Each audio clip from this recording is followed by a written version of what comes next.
Halo Sobat JPW, ketemu lagi dengan saya Tobu dan Tito. Pada video kali ini kita akan membuat apa? Fun quiz. Fun quiz aja, ada pertanyaan-pertanyaan tentang kopi. Nanti kita berdua jawab dan kita jelasin kenapa jawabannya seperti itu ya. Oke, langsung aja kita mulai.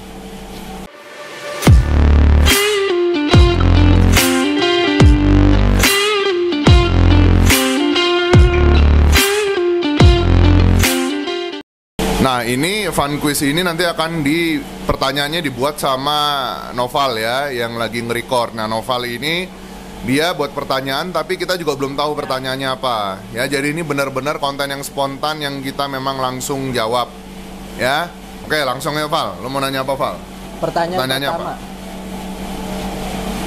Negara mana yang mengonsumsi kopi pertama kali? Saya. Ya, Pak Tito jawab. Negara yang mengkonsumsi kopi pertama kali Ethiopia. Boleh dijelasin kenapa dari Ethiopia? Oke.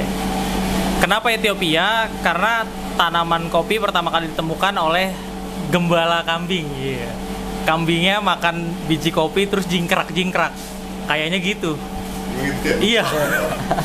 Jadi si penggembala itu lihat kambingnya tuh kok sampai malam-malam tetap nggak tidur gitu. Kenapa? Ternyata pada saat dia ngembalain dia lihat, oh ternyata kambing itu makan satu tumbuhan. Nah dulu belum tahu ini namanya kopi.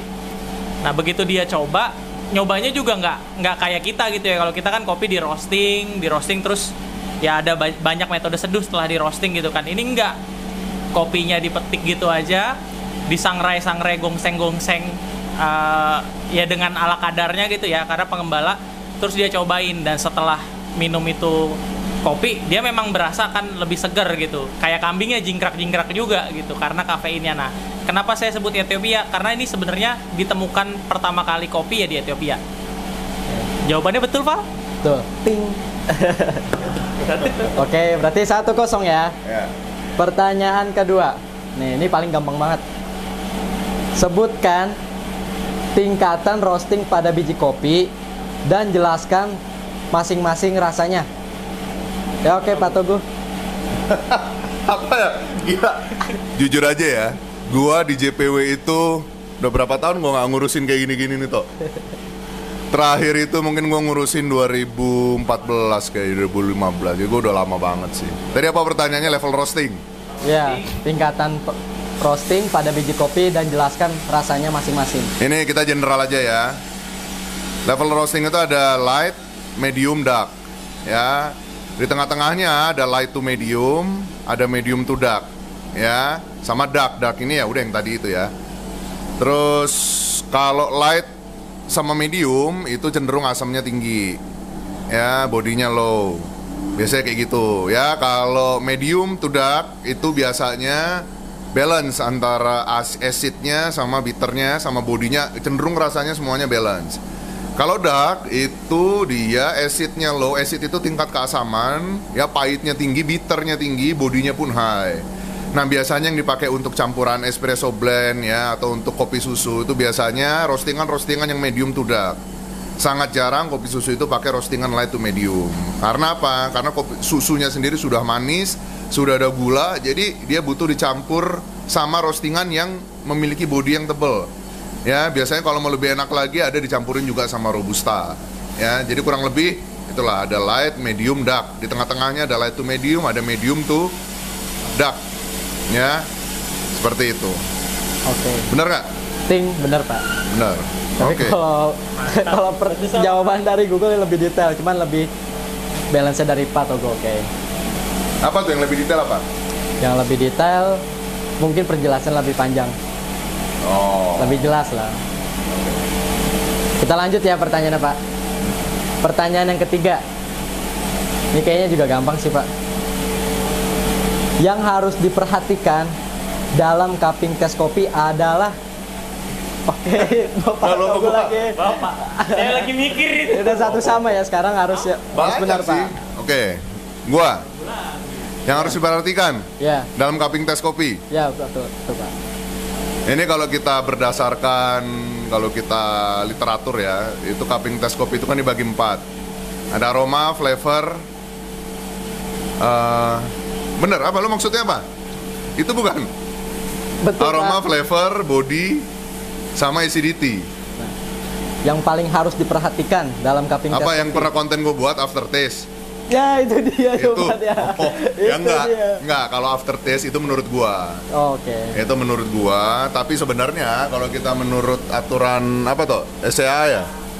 Itu kalau cupping test itu ada 4 parameter.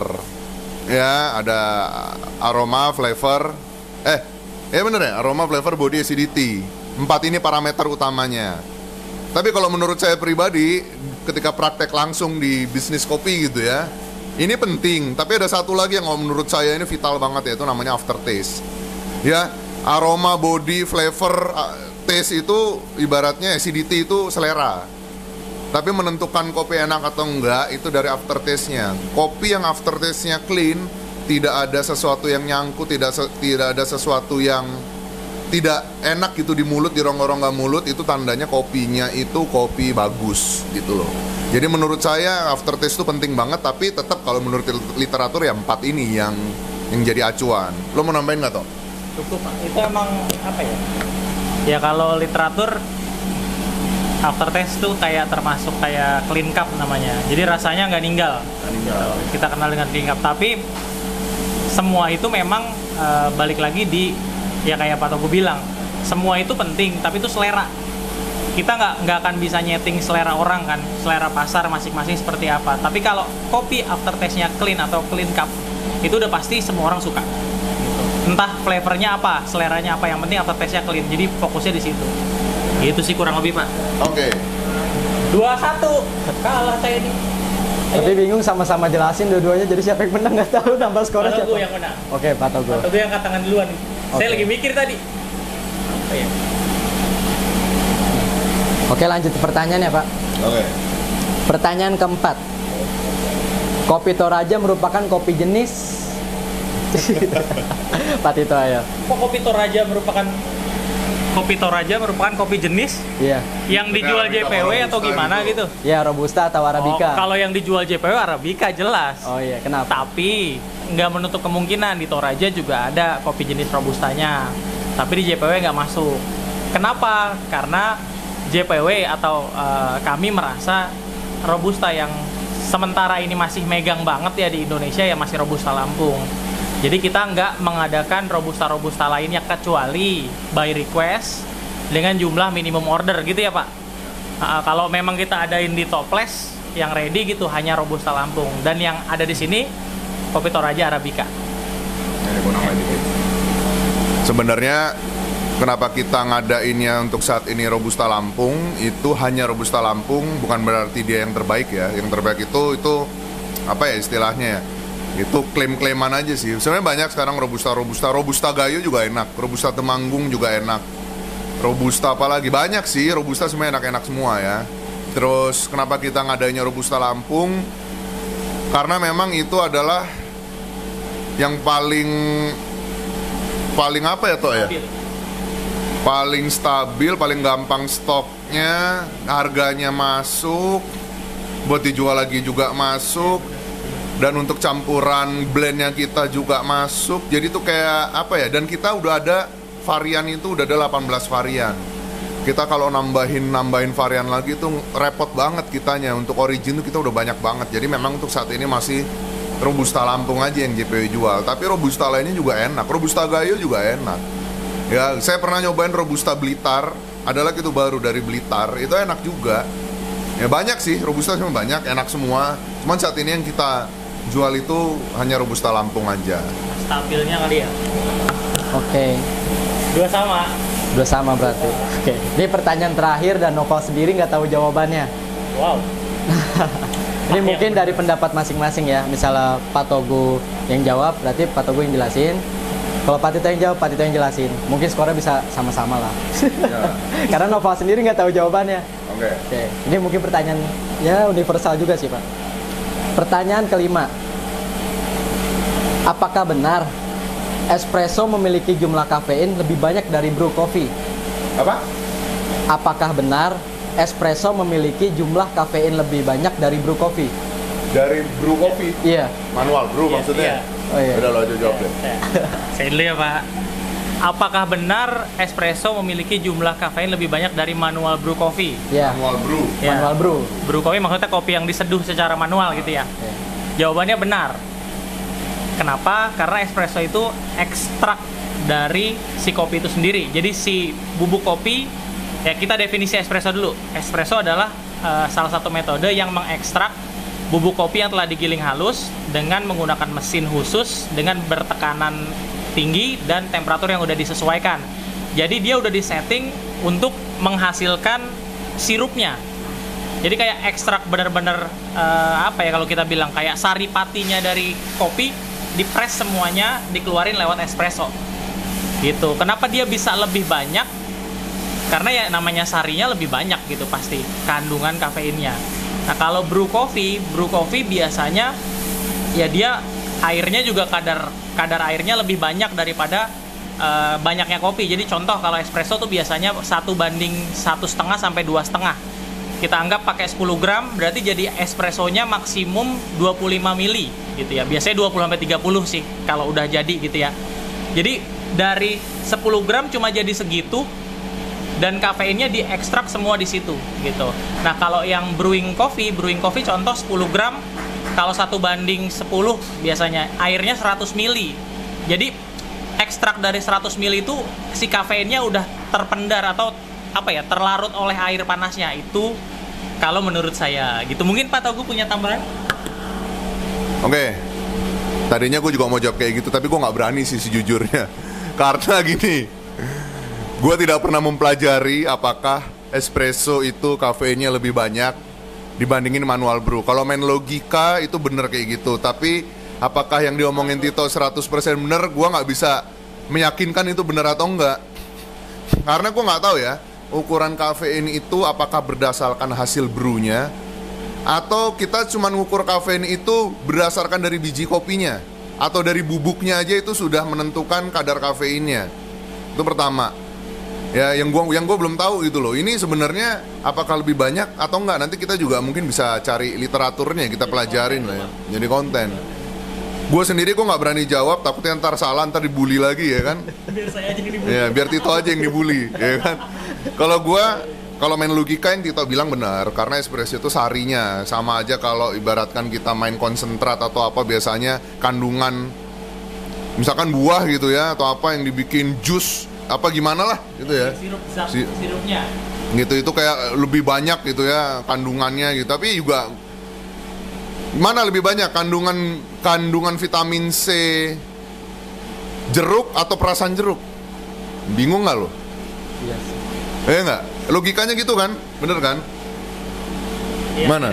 Sirup jeruk Sama buah jeruk. Sama buah jeruk yang diperas. Nah. Apa? Lo akan jawab apa? Lihat di botol. Lihat di botol. Komposisi gitu ya. Ya, komposisi belum tentu kan. Jadi gimana ya? Jadi kadang-kadang ya gua jawabannya ini gua nggak berani jawab sih. Tersalah ya. Kalau main logika kita nggak usah lihat literatur, main logika ya anggap aja jeruk yang udah diperes sama-sama satu jeruk. Ini ada jeruk satu buah gitu ya. Mana lebih banyak? Jeruk ini diperes jadi air vitamin C-nya atau masih jadi buah jeruk? Jangan-jangan masih banyakkan buah jeruk loh. Jangan-jangan. Karena masih banyak yang kesisa dari daging-dagingnya, dari apanya semuanya kesisa di situ. Ya kan? Kalau kita main logika jeruk, baru kepikiran juga sih. Kalau kita main logika jeruk, berarti bukan banyakan manual. Jadi lo nggak bisa ngukur banyakan kafeinnya mana gitu loh. Sama-sama banyak. Kalau menurut gue sih, gimana ya toh ya? Kalau logika jeruk ini jeruk nih. Ini main logika aja ya. Ini jeruk, mana lebih banyak vitamin C-nya buah jeruk atau perasan jeruk dalam satu buah ini? Harusnya sih buah. Harusnya buah. Karena ya buah ya semuanya tadi dia nggak diekstrak ya memang full sama Tapi buah-buahnya. Kalau kita lihat pertanyaannya Noval, berarti mana lebih banyak jeruk yang diperes vitamin C-nya jeruk yang diperes dengan jeruk yang diapain ya? Direndam, bukan direndam apa ya? Logikanya kan gitu kan? Iya. Mana banyak vitamin C jeruk yang diperes atau jeruk yang dijadiin sirup? Apa sih? Atau sirup jeruk? Sirup jeruk itu kan kayak jeruk diekstrak nih di saripati. Oh benar, gue paham. Atau kayak mana lebih banyak vitamin C-nya jeruk yang diperas, perasan jeruk dengan jeruk yang udah diperas dicampur air, jadi sirup jeruk. Mana lebih banyak? Sama aja sebenarnya. Karena jumlahnya masih sama toh. Volume jeruknya di situ hanya dicampur air aja. Kecuali airnya bisa mengurangi kadar vitamin C-nya. Ya, logikanya gitu, betul. Logikanya gitu kan? Oke. Kalau ya secara logis Pak Togo Kita emang logis ya? Pak Togo emang main amannya begitu, dan memang tempat saya dibully ya. Jadi kalau Gak menurut apa-apa kalau mau diralat atau lo mungkin punya logik sendiri gini. Kalau kita main logik lo gitu bener sih. Logik awam kita umum gitu mikir yang lo bilang bener sih. Tapi ini sebenarnya pembahasan menarik loh. Nanti kita akan bikin kontennya khusus ya. Untuk kayak gini, nggak tahu ada nggak sih ngukurnya pakai apa sih kayak gitu? Kalau di saya Pak, saya berpikir logisnya kayak gini. Untuk ngukur kadar espresso berkafein berapa, itu biasanya ya yang saya tahu ini sedikit literatur. Jadi kafein per mg. Jadi berapa kadar kafein per miligram. Jadi per miligram kan berarti kan anggap setetes. Nah, konsentrat kan lebih kental tuh. Lebih tebal pasti dibanding air yang udah diekstrak sama kopi, kan dia lebih encer. Kalau kandungannya sama-sama dikasih berapa kandungan kafein per miligram, menang espresso. Tapi kalau pertanyaan Novel kan general. Banyakan mana yang espresso sama yang brewing? Jadi sama harusnya. Jadi pertanyaan Novel gue paham gini. Mana banyakan kafeinnya lebih tinggi espresso sama americano? Apa espresso single shot sama americano yang dipakai dari single shot? Itu mungkin pertanyaannya yang lebih make sense mungkin gitu kali ya. Jawabannya apa ya? Sama sih. Sama karena sama-sama single shoot. Sama-sama single shoot sih. Jadi pertanyaan lu bener. Tapi itu parameternya terlalu jauh gitu. Jadi kita kayak kalau logika gua kayak luas gitu, gua bingung. Mana manual brew sama espresso? Bener juga sih sebenarnya pertanyaan dia. Mana kafenya lebih banyak manual brew sama espresso? Itu dibahas konten sendiri, seru.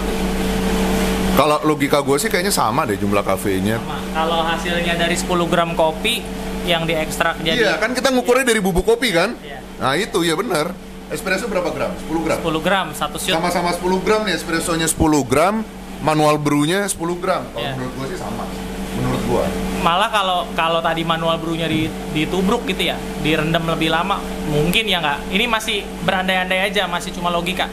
Malah lebih banyak yang tubruk karena tuh direndamnya terus-terusan gitu, dan ekstraknya terus-terusan berlangsung. Kalau espresso kan selesai ekstrak udah. Tapi ini konten menarik Pak. Ini kita main logik ya. Ini kita belum pernah pelajarin ini pertanyaan juga spontan, kita nggak tahu. Kalau secara ilmiahnya gimana gue nggak tahu sih. Tapi ini kita main logik aja. Kalau menurut gue sih sama aja sih, jumlah kafeinnya sama aja. Ngikutin logika jeruk. Jeruk yang diperes sama jeruk yang satu lagi diperes dikasih air jadiin sirup jeruk. Mana yang vitamin C-nya lebih tinggi? Kalau menurut gue sama, karena volume jeruknya airnya sama. Kecuali volume airnya beda ya. Gitu. Dasarnya beda. Iya sih. Iya bener. Karena sama-sama 10 gram, pasti ekstraknya tetap sama meskipun ini lebih banyak air gitu kan. Ya. Kecuali cara ngitung parameternya kayak yang saya bilang per miligram. Ya. Gitu. Itu baru yang espresso menang. Ya nanti kita akan pelajari lagi. Ya, belum tentu juga kok, kan jumlah kopinya sama kok. Ya nggak tahu juga sih. Iya. Ya ini kita konten ini. Nanti kita main logik aja sih. Ya kurang lebih gitu sih penjelasannya. Terus yang juara siapa dong, Pal? Lu aja nggak tahu jawabannya. Yang hitungan juara sih kayak sama ini. Sama-sama imbang lah ya. Seimbang. Berarti kuisnya ini imbang lah, dua-dua ya. Karena jawaban Tito sama jawaban gue sama-sama make sense semua sebenarnya. Nggak, terserah kalian lah. Menurut kalian mana yang lebih masuk akal? Komen boleh. Banyakan espresso kafeinnya atau sebenarnya sama jumlah kafeinnya antara espresso dan manual brew dengan kopi yang sama-sama asumsinya 10 gram ya. Silakan kalian tinggalkan di kolom komentar ya. Ini bisa viral lagi nih ini. Dicaci dulu saya kayaknya dikit. Ya enggak lah, nggak apa-apa. Iya, ya. nggak apa-apa lah. Justru apa ya, kadang-kadang dicaci itu malah bikin viral ya. Lu banyakin lagi tuh konten-konten yang bikin kontroversi. Yang bikin lu dimaki-maki gitu kok. Tiga kesalahan roster ntar. Yes. Oke lah, itu dulu ya. Apalagi ada lagi nggak? Udah selesai. Hah? Selesai pertanyaannya. Selesai, oke. Ya sekian dulu konten fun quiz kali ini. Nanti kita akan banyakin lagi konten-konten kayak gini. Ya, semoga Sobat JPW semuanya terhibur dan bisa mendapatkan insight-insight baru, ya knowledge baru, ya terutama yang masih awam banget di dunia kopi. Ya, jangan lupa dukung terus channel YouTube JPW Indonesia dengan memberikan like dan subscribe. Terima kasih.